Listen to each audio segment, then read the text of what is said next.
Pressed autism angels rehabilitation centre द्वारा आयोजित autism awareness कार्यक्रम centre director doctor Bushra Faizan ने ऑटिज्म जैसी बीमारी बच्चों में होने वाली नई सदी की एक समस्या के बारे में लोगों को जागरूक किया। उन्होंने बताया कि इस समस्या से ग्रसित बच्चों में दिमाग का विकास उन बढ़ने के साथ रुक जाता है, जिसके परिणाम स्वरूप बच्चों में लक्षण जैसे अपने आप में रहना, लोगों से घुलना मिलना कम करना, आंखों में आंख डाल कर न देखना व बोलने में समस्या होने लगती है। ऐसे लक्षण देखे जा सकते हैं। डॉक्टर बुशरा फैजान ने सेंटर पर मुख्य अतिथि शहर के मशहूर गायकोलॉजिस्ट डॉक्टर राशि मिश्रा ने बताया कि ऐसे बच्चों के माता पिता दूसरा बच्चा करने से पहले क्या क्या सावधानियां रखनी चाहिए और पहले बच्चे कितने समय बाद दूसरे बच्चे की प्लानिंग करें। Guest of honour doctor Nidhika Pandey शहर के मशहूर बाल चिकित्सक ने ऑटिज्म के बारे में माता पिता को अवगत कराया और बच्चों की इलाज व खान पान के प्रति होने वाली समस्याओं का निदान व उसके उपाय बताए।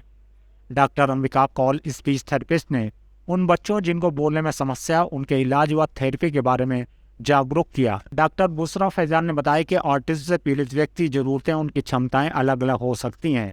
इनमें समय के साथ बदलाव भी हो सकता है। कई ऑटिज्म रोगी स्वतंत्र रूप से जी सकते हैं, जबकि कुछ को जीवन भर किसी दूसरे के सहारे की जरूरत पड़ सकती है। सभी मुख्य डॉक्टरों ने इस बात पर जोर दिया कि ऑटिज्म बीमारी को जितना जल्दी माता पिता स्वीकार करके इलाज कराना व थेरेपी करना शुरू कर दें, रिजल्ट उतना अच्छा व जल्दी आना शुरू हो जाते हैं।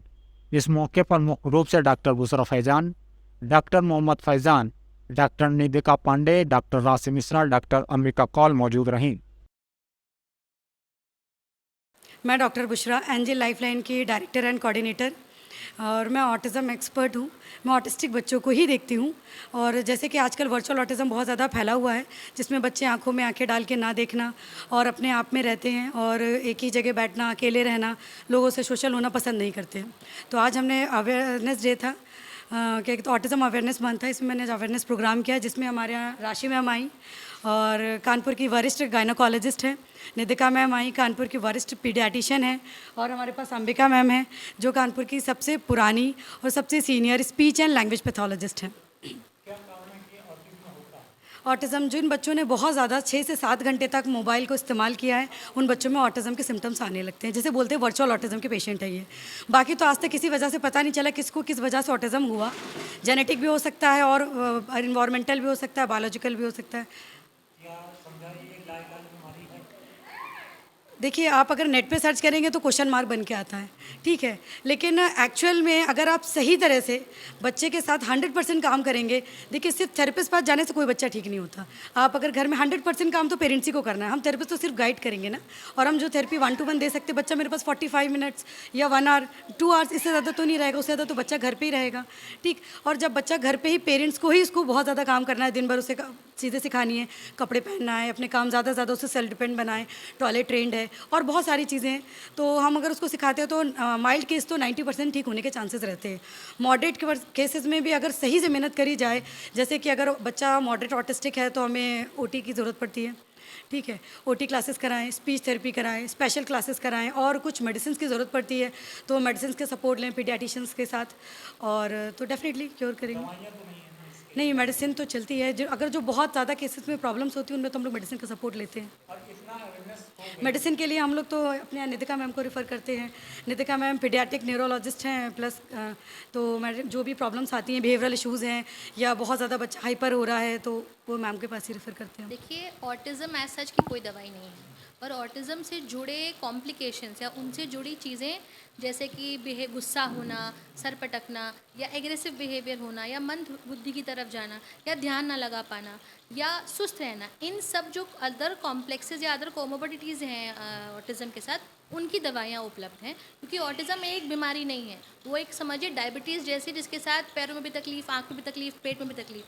तो ऑटिज़म एक कई बीमारियों का मिला जुला संग्रह है। तो एज़ पर ऑटिज़म का कोई ट्रीटमेंट नहीं है, जो ट्रीटमेंट है वो थेरेपीज़ हैं, अवेयरनेस है, उसके बारे में मेहनत करना है, फैमिली सपोर्ट है। लेकिन जो उससे जुड़ी प्रॉब्लम्स हैं उसके लिए थोड़ी बहुत मेडिसिन अवेलेबल हैं, तो उनके स्वभाव में बदलाव किया जा सकता है। एज़ पर ऑटिज़म का ऐसा कोई ट्रीटमेंट अवेलेबल नहीं है, इसकी जल्द ही पहचान ही इसका प्रिवेंशन है।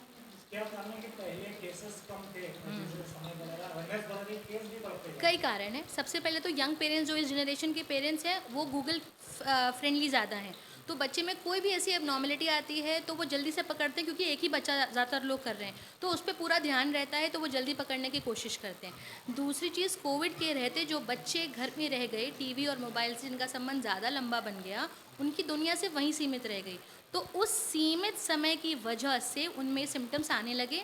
सेकेंड न्यूक्लियर फैमिलीज़ होने की वजह से बच्चों का जो हम लोग बचपन में आस पड़ोस में खेल रहे थे और बच्चों से हमारा इंटरेक्शन था वो कम हो गया, तो उसकी वजह से ये प्रॉब्लम्स और उभर के ऊपर सामने आने लगे। कुछ कारण देखा है गर्भावस्था में जो इंजेक्शन या दवाइयाँ दी जाती हैं उनसे भी ये मिथ है। कहते हैं एमएमआर वैक्सीन से ऑटिज़म होता है, ये बिल्कुल गलत बात है। एमएमआर वैक्सीन से कोई ऑटिज़म नहीं होता, जबकि इससे प्रोटेक्शन और है कि आपको खसरे का टीका लग जाएगा तो आपको खसरा नहीं होगा।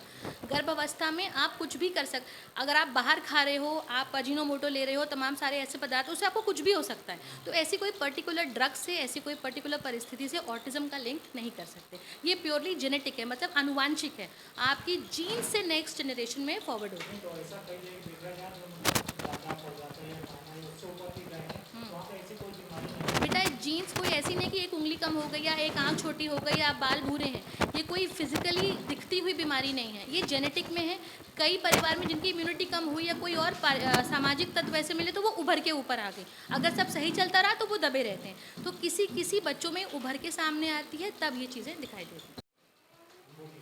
पहले बच्चे में अगर प्रॉब्लमेटिक है, ऑटिस्टिक है, डाउन सिंड्रोम है या कोई भी इश्यूज़ हैं, तो हम दूसरा बच्चा किस तरह से प्लान करें, करना भी चाहिए हमें मैम या नहीं करना चाहिए?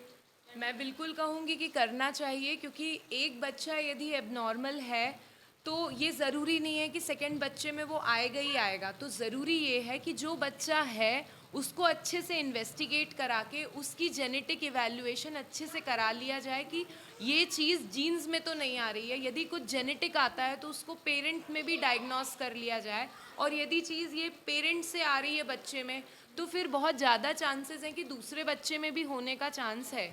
इसके अलावा यदि पहला बच्चा फीमेल है तो अगले बच्चे में ये प्रॉब्लम्स आने के चांसेस 8-9 गुना ज़्यादा होते हैं, और यदि मेल बेबी है तो उसमें इतना चांस नहीं होता है, जो नॉर्मल है रिस्क रेशियो उतना ही होता है। तो प्लान इसके हिसाब से किया जाए कि कोई जेनेटिक प्रॉब्लम से लिंकअप तो नहीं है। यदि जेनेटिक प्रॉब्लम से लिंकअप नहीं है तो कुछ प्लान करने के पहले जो न्यूट्रिशनल डेफिशिएंसीज़ हैं उनको दूर करके vitamin A, D, pyridoxine, selenium, magnesium, जिनकी कमी की वजह से ब्रेन डेवलपमेंट में दिक्कत आ सकती है और ये बिहेवियरल प्रॉब्लम्स आ सकते हैं, तो प्री प्रेगनेंसी उन चीज़ों को किया जाए। मोटापा प्रेगनेंसी के पहले कम करके प्लान किया जाए। शुगर, थायराइड की टेस्टिंग करा के प्लान किया जाए, ताकि जो चीज़ शुरू के 3 महीने में मेन ब्रेन डेवलप होता है प्रेगनेंसी की पहली तिमाही में, उसमें कुछ गड़बड़ी ना होने पाए और ये बिहेवियरल प्रॉब्लम्स अगली जनरेशन में ना जाए। साइंस ने इतनी भी तरक्की कर ली है कि कुछ यदि जेनेटिक लिंकअप है इन प्रॉब्लम्स की, तो आईवीएफ के ज़रिए हम पीजीडी एक टेक्निक होती है जिसमें हम उन प्रॉब्लम्स वाले बच्चों को सेलेक्ट करके अलग कर देते हैं और केवल वही भ्रूण डाले जाते हैं गर्भाशय में जिनमें ये एबनॉर्मेलिटी नहीं है, ताकि प्रॉब्लम ना रहे अगली जनरेशन में। बोर्ड्स आए हैं, साइन लैंग्वेजेस आए हैं, ऑल्टरनेटिव उसको कम्युनिकेशन बोर्ड्स भी कहते हैं, जैसे लैपटॉप्स होते हैं या कम्युनिकेशन बोर्ड्स होते हैं जिसमें आपके इमेजेस होते हैं, पिक्चर्स होती है, ड्राइंग्स होती है, जिसके थ्रू वो कम्युनिकेट कर सकते हैं, जेस्चर्स होते हैं। आप समझे मेरी बात? तो ज़रूरी नहीं है कि कम्युनिकेशन भाषा सिर्फ बोलने से हो, ऑल्टरनेटिव थेरेपी भी इस्तेमाल कर सकते हैं, जिसमें हम जेस्चर्स इस्तेमाल कर सकते हैं, फेशियल एक्सप्रेशन इस्तेमाल कर सकते हैं, तब से उससे भी कम्युनिकेशन हो सकती है, जहाँ बच्चे नॉर्मल नहीं बोल सके।